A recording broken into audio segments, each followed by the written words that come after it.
Are you trying to decide between Readwise Reader and Instapaper?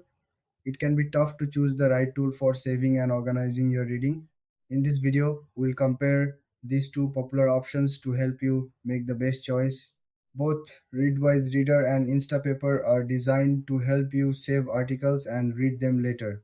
They make it easy to collect information from the web so you never lose track of what you want to read.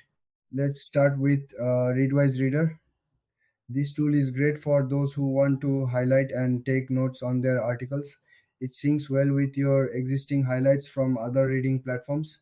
You can also organize your articles into different collections, making it easy to find what you need later. Now, let's look at Instapaper.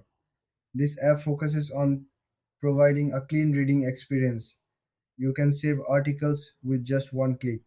Instapaper also offers features like text to speech so you can listen to your articles while on the go. It's perfect for users who want a simple and distraction free way to read.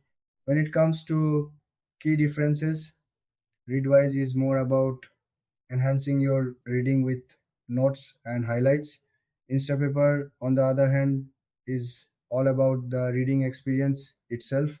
If you want to engage deeply with your content, Readwise might be the better choice. If you prefer a straightforward reading tool, Instapaper could be ideal. In terms of features, Readwise offers advanced note taking and organization. Instapaper shines with its clean interface and audio options. As for pricing, both tools offer free versions, but they also have premium plans for extra features. So, who should choose what? If you love taking notes and want to keep track of your highlights, go for Readwise Reader. If you want a simple way to save and read articles, Instapaper is the way to go. Thanks for watching. If you found this comparison helpful, please like and subscribe for more content like this.